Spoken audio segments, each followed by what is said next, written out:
예수님이 말씀하셨습니다. 마태복음 7장 21절에 나더러 주여 주여 하는 자마다 다 천국에 들어가는 것이 아니고 하늘에 계신 내 아버지 뜻대로 행하는 자에 들어가요. 이것은 예수님께서 친히 하신 말씀이고 우리 그리스도인들이 이걸 간과해서는 안 돼요. 이 마귀들은 영혼들을 도둑질해서 지옥으로 끌고 가려고 진리를 외면하게 해요. 이건 진리인데, 그러니까 아주 간교하게 그리스도인들을 그리스도인 되지 못하게 하고 종교인 되게 만들어요. 주여 주여는 해요. 열심히 남들 볼 때 교회는 잘 다녀요. 그런데 마지막 예수님 만났는데 예수님이 나 너 모른다. 이거 정말 불행한 일이죠. 근데 이 사실을 모르고 교회 다니는 자들이 많아요. 교회는 잘 선택해야 돼요. 이 교회 잘 선택하지 못하면 지옥 가는 거예요. 왜냐? 이 사단들은요, 교회는 다 똑같다 이렇게 만들어요. 그래서 아무 데나 가서 예수 믿으면 구원받는다고 생각을 해요. 그렇게 하게 만들어요. 우리 베들교회 성도님들은 이 교회관이 분명한 것은 큰 복인 걸 믿으시기 바랍니다. 그러면 예수님께서 말씀하신 하늘에 계신 아버지 뜻대로 행하는 자에 들어간다. 주여 주여 하는 자들은 들어가지 못한다. 그 말씀의 의미가 무엇일까요? 하늘에 계신 아버지 뜻이 뭡니까? 그걸 먼저 알아야 돼요. 하늘에 계신 아버지의 뜻이란 아들 되는 예수 그리스도와 함께 살라는 거예요. 예수님 도와주세요 이렇게 신앙생활하는 게 아니고 예수의 피로 하나 되어서 함께 살라는 거예요. 그 예수가 누군 줄 알아야 될 거 아닙니까? 그 예수님이 세상에 오셔서 예수님이 하나님의 뜻을 따라서 세상에 오셔서 행하신 일이 세 가지라고 그랬어요. 그래서 저는 첫째 주, 둘째 주, 오늘 셋째 주까지 그 세 가지를 하나하나 소개해 드렸어요. 첫째가 종교인으로 예배 드리지 말아라. 그거예요. 지금 예배 드리는 자들 많습니다. 예배 드리는 거 아니에요. 성경에 예배 드린다는 말은 없어요. 예배하라지. 이 말의 어머니 절대 다른 거예요. 예수님은 그걸 바꾸셨다니까. 왜 그러냐? 사람들이 예수님 오시기 전까지는 제사로 하나님을 찾았어요. 제사로. 제물을 가지고 제사로 하나님을 찾았어요. 그런데 예수님이 그걸 뒤집어 놓으셨어요. 제물은 다른 게 아니고 자기가 제물이 되라. 제물은 예수님을 말하는 거거든요. 예수님처럼 살려면 자기가 제물이 되어라. 그래서 신령과 진정으로 예배하는 사람들은 예배당에서만 주여 주여 하고 예배당에서 예배하는 드리는 이가 아니라 우리의 삶 전체가 하나님께 드리는 제물이 되어서 살아가는 거예요. 이런 자를 하나님이 찾는다는 거예요. 이런 자가 천국에 들어간다는 거예요. 두 번째 날 말씀드렸어요. 기도도 종교인들처럼 하지 말아라. 종교인들은 뭐 좀 도와주세요. 이렇게 기도하지 않느냐. 하나님은 마태복음 6장에 하시는 말씀이 너희들 구하기 전에 너희가 무엇이 있어야 할 줄 아신다고 그랬어요. 그게 하나님이지. 아니 모르고 계시다가 얘기하면 그때서야 너 그거 필요하니? 그거 무슨 하나님이에요. 하나님은 구하기 전에 아신다고 그랬어요. 그러면 내가 구할 게 있다고요. 그것이 뭐냐? 그것도 역시 자기가 하나님께 제물 되는 것을 기도하라는 거예요. 그 나라 긍의가 그걸 말하는 거예요. 이런 변화가 일어나야 돼 그리스도인들은. 근데 이런 변화를 누가 가르쳐주지도 않고 변할 생각은 안 하고 주여 주여 예수만 찾으면 구원받는 걸로 이렇게 착각하고 살아가고 있습니다. 오늘은 세 번째로 예수님께서 오셔서 자기와 함께 천국 가는 영혼들을 위해서 행하신 일이 있어요. 그것이 뭐냐? 신분의 변화예요. 신분의 변화. 자, 이 신분의 변화라는 말은 뭘 말하는가? 성경에는 하나님이라는 이름이 3개가 있어요.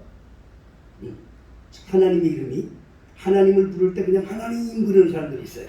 그 하나님은요, 창세기 1장 1절에 나와. 창세기 1장 태초에 하나님이 천지를 창조하십니다. 하나님이 하늘과 땅을 창조하니라. 빛을 창조하니라. 하나님은 동물과 사람을 창조하니라. 창세기 1장만 나와요. 그 말은 무슨 뜻이냐?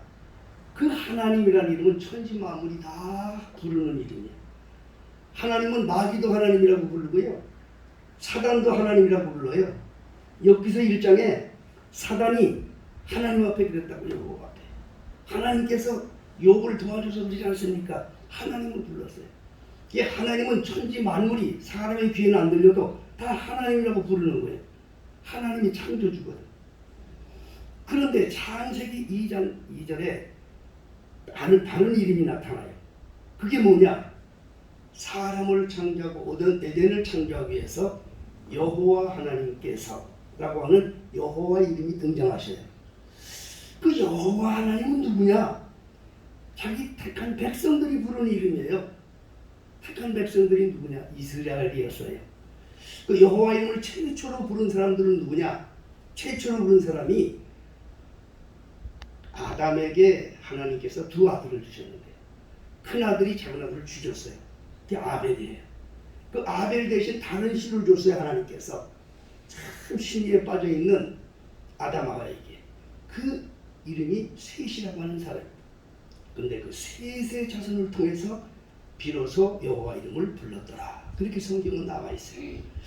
그게 하나님의 줄기인데 그 셋의 줄기를 통해서 이스라엘 족속이 나타나고 예수님이 오실 때까지 구약에서는 하나님을 뭐라고 부르느냐? 여호와 하나님이라고 불렀어요. 여기서 여러분 이걸 잘 들어야 오늘 본문 말씀을 여러분 이해가 가는 거예요. 이 말씀을 이해하지 못하면, 이걸 이해하지 못하면 오늘 예수님이 하시는 말씀이 이해가 안 돼요.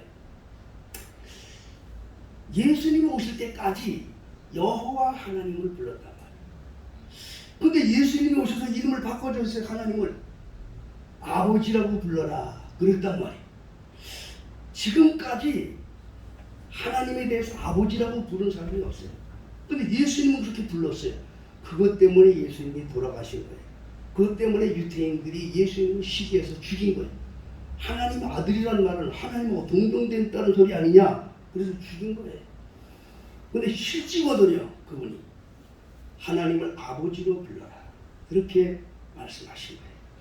자, 오늘 본문에 있는 말씀 아까 말씀드렸어요. 여자가 낳은 자 중에 내가 진실로 너에게 이르노니 여자가 낳은 자 중에 세례 요한보다 큰 이가 일어남이 없더라. 아니 이런 세상에 놀랄 일이 있습니까? 세례 요한은 예수님보다 6개월 먼저 태어나고 예수님이 하나님의 아들이라는 것을 증거한 선지자예요. 마지막 선지자예요. 그리고 세례 요한은 나중에 헤롯 임금으로부터 목이 잘라 숨겨 죽어요. 인간들보다 비참한 사람.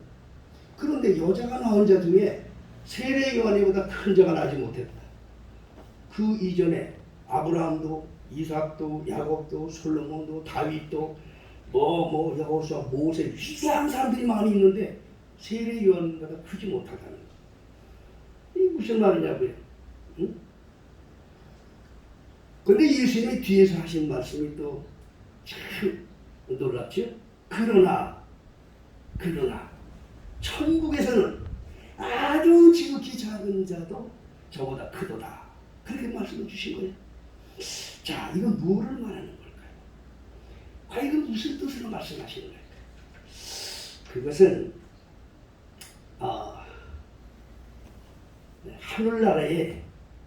하늘나라에서의 신분의 구분을 말씀하신 거예요. 예수님 오시기 전에 여호와를 부르던 사람들은 하늘나라의 백성인 거예요. 임금과 왕의 관계였던 거예요. 백성들, 하늘나라의 백성일 뿐이지. 그런데 예수 이후에 진정으로 예수의 말씀을 듣고 안정으로 변화되어서 하나님의 자녀된 사람들은 하늘나라의 자녀가 되는 거예요. 자녀와 백성들의 차이는 절대 그 관계는 하늘과 땅 차이가 되는 거예요. 응? 왜 그런지 아십니까? 자녀는 자기가 낳기 때문인 거 아닙니까? 하나님이 낳았어요. 구약의 성경을 보면 이스라엘은 내가 지었다고 말하고 있어. 그런데 이 자녀들은 내가 낳았다고 말씀했어. 자기가 지은 거하고 낳은 거하고 다르잖아요. 응? 자기가 조성한 거고 낳은 거고 다르잖아요. 내가 낳았다고. 요한복음 1장 12절에 보면 영접하는 자, 곧 그 이름을 믿는 자들은 하나님의 자녀가 되는 권세를 주셨으니 이는 혈통으로나 육정으로나 사람의 뜻으로 나지 않고 하나님께로부터 난 자들입니다.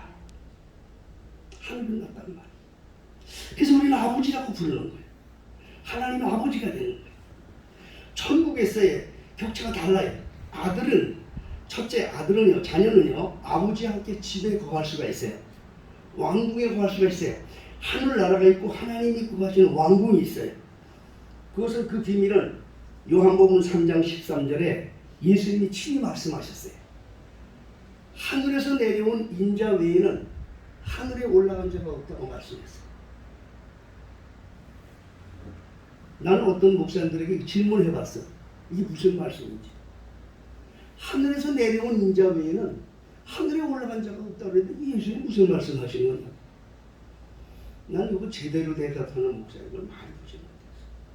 그만큼 여기 관심이 없었다는 거예요. 근데 사실 우리 천국 가는 성도들은요, 이거 굉장히 중요합니다. 굉장히 중요해요. 아니 하늘에서 올라간 자가 없는데 구약에 성경에 보면 엘리야는 불말과 불병거 타고 올라갔고 에녹은 300년 동안 동에다 하늘나라 올라가고 성경에 하늘나라고 뜨는 말이 많이 있는데 하늘에 올라간 사람이 없다는 거예요. 하나도. 그 예수님이 무슨 말씀하신 걸까? 여기서 우리는 그걸 알아야 돼요. 하늘나라가 있고 아버지가 거하는 아버지 집이 있는 거예요. 아버지 집. 요한복음 14장에 너희는 마음에 근심하지 말아라. 하나님을 믿고 나를 믿으라. 내 아버지 집에 거할 곳이 많다. 아버지 집은 많은 거예요. 그 아버지 집은요, 아들밖에는 못 살아요. 아버지하고 아들밖에는 못 있는 거예요. 요한계시록은 천국을 다 보여줍니다. 근데 요한계시록이 천국을 다 보여주는데 요한계시록 21장 22절에 그 성령의 충만한 사도 요한이 천국을 보는데 다른 걸 다 봤어요. 너무 아름다운 걸 다 봤어요. 그런데 내가 성안을 보지 못했다. 그런 말이 기록되어 있어요. 왜 그러냐? 그 성 중에는 성안은 바로 아버지와 어린 양이 계시는 곳이기 때문이었다. 그걸 말하는 거예요. 하늘에서 내려오는 자기 외에는 하늘에 올라간 자가 없다고 말씀하신 예수님은 바로 그 집에서 오셨단 말이에요. 거기 들어간 사람이 하나도 없었단 말이에요. 예? 그런데 자기 이후부터 이제 우리 그리로 들어가는 거예요. 여러분들 모두 하늘나라의 자녀의 이름을 갖고 가는 거예요. 그 자녀의 권세는요, 놀라워요. 자녀의 권세는 두 가지가 있어요. 첫째는 아버지와 함께 살 수 있는 권한이 있는 거예요. 아버지 집을 자유롭게 들어갈 수 있는 거예요. 여러분 청와대 아무나 들어가나요? 대통령의 가족들은 아무나 들어가죠. 그렇죠? 그게 권세인 거예요. 아버지 사는 집에 들어가는 거예요. 예? 우리가 천국에 아버지 집에 들어갈 수 있는 것은 자녀이기 때문에 들어가는 거예요. 두 번째 권세는 뭐냐? 아버지가 누리는 권세를 같이 누리게 돼요. 아버지가 누리는 권세. 아버지는 하늘나라의 임금이지 않습니까? 모든 백성을 다스리지 않습니까? 그 권세를 같이 누리는 거예요. 그래서 누가복음 15장 11절로 32절에 보면 탕자가 아버지를 떠나서 객지에 가서 고생을 많이 하다가 회개하고 다시 돌아가. 자기 입장으로 볼 때는 아주 보잘것없는 탕자요 죄인이지만 아버지께서 보실 때는 아들이었기 때문에 그 아들을 부려안고 그 아들이 다시 돌아온 아들에게 신을 신기고 좋은 옷을 입히고 손에 반지를 껴주고 값진 송아지를 잡아서 잔치를 한다는 말이 있지 않습니까? 이것은 바로 아들로 아버지 앞에 가는 저와 여러분들을 상징하는 것인데요. 비록 우리 자신이 볼 때 우리는 부족하고 정말 연약한 죄인이지만 예수로 말미암아 하늘나라의 영광을 누릴 수 있는 그런 권세를 갖고 간다는 걸 가지시고 주 안에 항상 함께 서기를 주의 이름 축복합니다. 두 번째로 이 권세를 누리는데 마태복음 누가복음 21장 28절에 보면 예수님께서 그런 말씀하셨어요. 너희는 나와 함께 모든 시험 중에 함께 있던 자들이므로 아버지께서 내 나라를 내게 맡길 때 나도 너희들에게 내 나라를 맡겨서 이스라엘의 12지파를 다스리게 하고 내 상에서 같이 먹고 마시게 하리라. 이게 권세지잖아요. 하늘나라에 가면 예수와 함께 만국을 다스리는 권세를 받는다. 생각만 해도 좋아요, 안 좋아요? 다스리기 싫어요? 골치 아파요? 그러나 하나님이 그런 권세를 주셨단 말이에요. 그런데 아버지께서 우리와 함께 해주시고 이런 자녀로서의 가는 권세를 누리고 영생할 수 있는 성도들은 어떤 성도입니까? 한마디로 예수님이 하시는 말씀을 꼭 기억해야 돼요. 주여 주여 하는 자들은 절대로 예수님 만나지도 못하고 천국에 들어가지 없어요. 예수와 함께 사는 자, 하나님의 아들 예수와 함께 사는 자, 그 자가 천국에 들어갈 수 있고 그 권세를 함께 누릴 수가 있는 거예요. 예수와 정말 함께 살고 그 권세를 누릴 수 있는 성도들이 되려고 한다면 3주에 고쳐서 제가 전한 말씀을 꼭 우리 베델교회 성도들은 더욱 명심하셔야 됩니다. 예배 바로 하셔야 됩니다. 예배는 드리는 게 아니에요. 예배는 예배하는 거예요. 무슨 말 아시겠습니까? 이거를 가끔씩 저도 유튜브를 통해서 목사님들 설교를 체크해 볼 때가 있어요. 그런데 80% 90%는 거의 예배 드린다고 해요. 그 왜 다 종교인을 만드는 거예요. 그러나 그 중에서도 정말 깨어있는 목사님들, 예배하는 걸로 가르치는 목사님들 제가 들었어요. 그래서 천국은 아주 지극히 작은 자가 간다는 말이 맞는 거예요. 예수 이름을 불러도 종교인을 만들어버려. 사단이 아주 그렇게 만든다고. 예수 이름 부르는 종교인들 구원이 없어요. 구원이 없어요. 예수와 함께 살기 위해서는 예수님이 하신 일을 꼭 기억해야 돼요. 첫째, 신령과 진정으로 예배하는 자가 되세요. 두 번째로, 기도를 하나님 앞에 하나님의 요구를 위해서 자신을 깨트리는 기도하세요. 세 번째로, 주님의 자녀로서 하나님의 소유된 자로서 온전히 주님께 붙들려 사는 성도들이 되세요.